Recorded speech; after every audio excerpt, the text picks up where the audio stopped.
उस दिन शाम को रघु और मोहन मंगलू की दुकान पर बैठे हैं। रघु भैया, मोहन भैया, चाय पियोगे या नींबू शरबत दूं? नहीं रे मंगलू, इस गर्मी के मौसम में चाय नहीं पियेंगे, शरबत ही दे। मंगलू, मनोहर चाचा ने तुम्हें दुकान में नींबू शरबत रखने का अच्छा सुझाव दिया। हाँ, उनका कहना ही क्या है, डॉक्टर साहब ने बहुत अच्छा समझा दिया। इस गर्मी के समय में तो चाय से ज्यादा नींबू शरबत बिक रही है। तीनों लोग आपस में बातें कर ही रहे थे, तभी दुकान के पास से ही मनोहर डॉक्टर जा रहे थे। वो रहे मनोहर चाचा। मनोहर चाचा, अरे ओ मनोहर चाचा, इधर आइए, हम यहाँ हैं। आप गए कहाँ थे चाचा? पास के गांव में एक मरीज देखने गया था। आते समय हरिया के ढाबे से रोटी और सब्जी खरीद ही ली। अब रात को खाना बनाना नहीं पड़ेगा। डॉक्टर साहब, आप गांव में कितने लोगों की मदद करते हैं। ये राजू की बात ले लीजिए ना, शहर में उसका होटल बंद हो जाने के बाद अपने खर्चे से आपने उसे स्टेशन के पास एक ढाबा बनवा दिया। अब उसे ढाबे से बढ़िया घर चल रहा है उसका। मंगलून ने बिल्कुल सही बात बोली है। गांव में अस्पताल बनवाने के लिए चाचा ने क्या कुछ नहीं किया था। अरे छोड़ो ना ये सब बातें। इंसान के साथ खड़े होकर उनके लिए कुछ कर पा रहा हूं, इसके लिए मैं ईश्वर का आभारी हूं। यही तो कितनी बड़ी बात है। अच्छा छोड़ो ये सब बात। मंगलू के ढाबे की बात सुनकर एक कहानी याद आई। सुनोगे क्या? क्या बोल रहे हैं चाचा? बिल्कुल सुनेंगे। आपकी कई कहानियां सच में बहुत डरावनी होती हैं। वो अलग बात है कि आपकी कहानी सुनकर रात में नींद नहीं आती है, फिर भी आप कहिए, सुनेंगे। तो सुनो, कहते हैं कि अमावस की रात सबसे खौफनाक रात होती है। ऐसी रात में बुरी ताकत है, जैसे आत्मा, पिशाच, भूत, प्रेत, ये जो भी है, ये बहुत ही ज्यादा ताकतवर हो जाते हैं। पर जहां तक मैं समझा हूं, सभी आत्माएं बुरी नहीं होती। सभी आत्माएं किसी को हानि नहीं पहुंचाना चाहती, और उनमें भी जो बुरी आत्माएं होती हैं, वह भी दो तरह है। तो ऐसी आत्माएं अक्सर कोई छलावा या भ्रम पैदा करती है, आपको डराती है, जैसे कोई बिल्ली किसी चूहा के साथ खेलती है। इसी तरह से यह इंसानों के साथ खेलती है। और अगर आप कमजोर हुए, तो फिर इस खेल में अगर आप समझदार हुए, जानकार हुए, या फिर अगर आपकी किस्मत अच्छी हुई, तो आप उनके चुंगल से बच जाते हैं। शायद उस रात मेरी किस्मत अच्छी थी। उन दिनों मैं बोर्डिंग स्कूल में पढ़ा करता था। साल 1973 और 10 कक्षा में पढ़ रहा था। उस बीच किसी त्योहार के कारण हमारे स्कूल की छुट्टियां शुरू हो गई थीं। मैं उस दोपहर स्कूल से घर के लिए रवाना हो गया। मेरे पास कुछ ज्यादा सामान नहीं था, और उसमें बस एक जोड़ी कपड़े थे। एक सरकारी बस से 3 घंटे का सफर कर मैं अपने गांव के रास्ते पर उतार गया। जब मैं बस में था, तभी सूरज डूबना शुरू हो गया। तो फिर जैसे ही मैं उतरा, मैं इतना तो समझ गया था कि वक्त साथ के आगे निकल चुका है। उतरते ही मैं सीधे अपने गांव की तरफ चल पड़ा। उस जगह से मेरा गांव करीबन 2 मील दूर था। मतलब मुझे 2 मील तक चलकर जाना था। अब अजीब बात यह थी कि आसमान में चांद कहीं दिखाई नहीं दे रहा था। मेरे आसपास बहुत घना अंधेरा था। रास्ता भी ठीक से मुझे नजर नहीं आ रहा था। उस घने अंधेरे में दूर घरों से दिखाई दे रही रोशनी में मैं रास्ते को टटोलते टटोलते बस आगे बढ़ रहा था। कुछ 20-25 मिनट बाद अचानक से मुझे मेरे सामने रास्ते पर कोई नजर आने लगा। वह मुझसे तब काफी दूर था, पर मैं उन्हें देख पा रहा था। थोड़ा और आगे जाने पर मैंने देखा कि वह 2 लड़कियां थीं, जो कि रास्तों के बीचों बीच खड़ी थीं। देखने से उनकी उम्र मेरी जितनी ही लग रही थी। मैं बिना कोई आवाज किया चुपचाप उनके पास से गुजरने लगा। फिर तभी उन्होंने मुझे आवाज दी और कहा, आगे मत जाओ, आगे खतरा है, यहाँ से वापस चले जाओ। पहले तो मुझे उनकी बात अजीब लगा कि इतनी रात को ऐसे घने अंधेरे में, और वह भी रास्ते के बीचों बीच, कौन लड़कियां खड़ी रहती है। फिर भी मैं अपनी जगह पर रुक गया। मुझे लगा कि वह लड़कियां शायद गुम हो गई होंगे या फिर रास्ता भटक गए होंगे। मैंने उनके पास जाकर पूछा, कौन हो आप और किस गांव से हो? उन्होंने फिर वही कहा, आगे मत जाओ, यहाँ से वापस चले जाओ। मैंने कहा, नहीं, मुझे जाना पड़ेगा।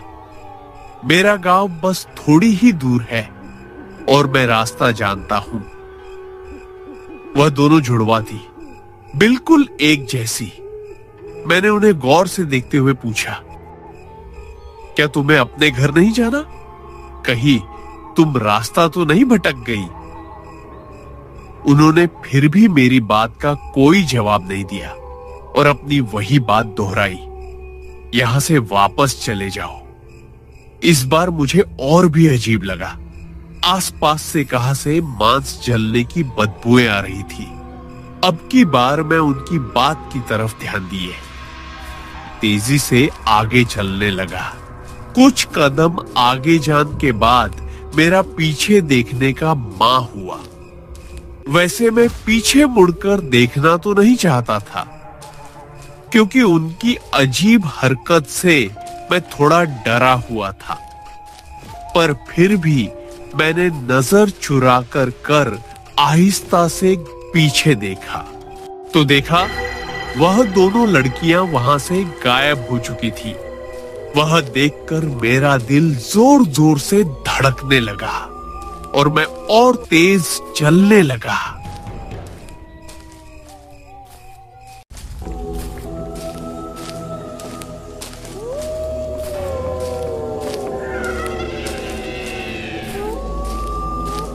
फिर चलते चलते अचानक मुझे रास्ते में मेरी आगे 3 औरतें चलती हुई दिखाई दी।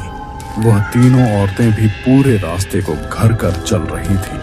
तीनों सफेद साड़ी पहने हुई थीं और पल्लू से उनका सर ढाका हुआ था। उनको देख मेरा स्पीड अपने आप कम हो गया, लेकिन तब भी मैं बार बार मुड़कर पीछे देख रहा था, क्योंकि अब मुझे थोड़ा डर लगे लगा था। हैरानी वाली बात यह थी कि रात बहुत घनी अंधेरी थी, पर फिर भी मैं उन सबको देख कर रहा था। आखिरकार मुझे रहा नहीं गया। मैं मन ही मन में बहुत डर गया था। पीछे 2 लड़कियां थीं और आगे यह 3 औरतें। वह कौन थी वह तक मुझे पता नहीं था। लगा कि कहानी ऐसा ही चला रहा तो मेरे साथ जरूर कुछ ना कुछ बड़ा हो जाएगा। फिर मैंने सोचा कि और तेज चलाऊं और उनके बाजू से आगे निकाल जाता हूं। मैंने फिर एक बार पहले से भी तेज चलना शुरू किया और फिर रास्ते से हटकर उनके एक तरफ से आगे निकाल गया। जैसे ही मैं कुछ कम उनसे आगे बढ़ा, मुझे उनमें से किसी औरत की एक धीमी सी हंसी सुनाई पड़ी। मैंने सोचा, कहा वह औरतें हमारे गांव की तो नहीं, इसीलिए मैंने पीछे मुड़कर देखा। उन्हें देख मेरी जान मेरे हलक में उतर गई। उन तीनों के चेहरे ठीक जैसे थे। उनके चेहरे पर उनके आंखों तक फैलती हुई एक बड़ी सी मुस्कान थी और वह अपनी भयानक सफेद आंखों से मुझे देखकर अजीब ढंग से मुस्कुरा रही थी। वो देख मेरा शरीर सुन्न हो गया। शरीर पर हर तरफ रोंगटे खड़े हो गए। उनका वो भयानक सा चेहरा देख मैं तेजी से भागने लगा। वो रास्ता किस तरफ जा रहा था और मैं किस तरफ भाग रहा था वह तक मुझे पता नहीं था। उस वक्त मैं बस सामने दिखाई दे रही रोशनी की तरफ दौड़ता रहा।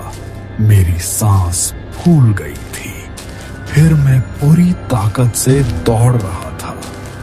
फिर कुछ आगे जाकर मैं किसी चीज से टकराकर नीचे गिर पड़ा। अंगूठे को बहुत जोर की चोट लगी थी। बहुत दर्द हो रहा था। मेरी चप्पल भी टूट गई। कुछ दूर आगे जाने के बाद मुझे लगा कि मैं उन औरतें को काफी पीछे छोड़ आया हूं। फिर भी तसल्ली के लिए मैंने अपने पीछे देखा। मेरे पीछे दूर दूर तक कोई नहीं था। मैंने अपना दर्द कम करने के लिए किसी तरह अपने पर को दबा कर रखा और फिर से सामने की तरफ उठा। सामने देख फिर एक बार मेरा दिमाग सुन्न रह गया। अब वह तीनों औरतें मेरे सामने थी और मेरे तरफ बढ़ रही थी। ठीक वही सफेद कपड़े, वही सफेद आंखें और चेहरे पर एक भयानक फैली हुई मुस्कान। उन्हें मेरी तरफ आता देख मैं फिर से उठकर दौड़ने लगा। अब मैं पहले से भी ज्यादा तेज दौड़ रहा था। आगे दूर कहीं एक आग की रोशनी दिखाई दे रही थी। लगा कि वहां कोई मदद के लिए मिल जाएगा। मैं बस दौड़ता रहा, पर कुछ दूर आगे जाने पर महसूस हुआ और कुछ दिखाई देने लगी। आगे मत जो, आगे खतरा है। उनसे कुछ कहने के लिए भी मैं अपनी हिम्मत नहीं जुटा पा रहा था। मैं इतना डरा हुआ था कि बोलने की बजाय मेरे बस होंठ थरथरा थे, आंखों से आंसू बह रहे थे, शरीर पसीने से लबालब हो चुका था और मैं फिर से पड़े पड़े डर से कर रहा था। फिर उन दोनों ने भी अपना एक हाथ आगे बढ़ाया और अपनी तरफ आने का इशारा किया। उन्होंने कहा, चलो हमारे साथ। पता नहीं था कि वह लड़कियां कौन थी, पर उनकी बातों में मुझे भरोसा होने लगा था। एक तरह का विश्वास था। मैं बिना कुछ सोच उनके पीछे दौड़ने लगा। वह लड़कियां बहुत तेज थीं। वह भाग नहीं रही थी, हवा में लहराने जा रही। काफी दूर आगे जाने के बाद वह अचानक से गायब हो गई। मैं फिर एक बार घबराकर वहीं पर रुक गया। मतलब मैं अपने गांव के पास था। मैं फिर भी भागता हुआ घर तक चला गया, पर मेरे पीछे जो भी चीज थी उसने घर तक मेरा पीछा किया था। मैं जैसे ही घर के पास पहुंच मैंने देखा कि 3 काली बिल्लियां मेरे घर के सामने घर के दरवाजे में बैठी हुई हैं। और फिर मुझे देखकर वह बहुत ही अजीब सी आवाज में रोने लगी। वो आवाज बिल्कुल वैसी थी जैसे कोई इंसान किसी के मातम पर रोता है। मेरी हालात और भी खराब हो गई। उन तीनों बिल्लियों में मुझे वो 3 चुड़ैल नजर आ रही थी। घर में किसी को आवाज देने तक की मुझ में हिम्मत नहीं थी, पर मेरी किस्मत ने एक बार फिर से मेरा साथ दिया और इस वक्त बाबा एक डंडा लेकर घर से बाहर गई और तब पिताजी का ध्यान मेरी तरफ गया। क्या हुआ तुझे? तू यहाँ क्यों रुक हुआ है? उन्होंने मुझे देखा और कहा, तू इतना क्यों कांप रहा है? क्या हुआ है तेरे साथ? जैसे ही उन्होंने मुझे ऊपर देखा मैं चक्कर खाकर नीचे गिर पड़ा। उसे वक्त मेरा शरीर ऐसे लग रहा था जैसे मुझे मिर्गी का दौरा पड़ा हो और इसके साथ मैं बेहोश हो गया।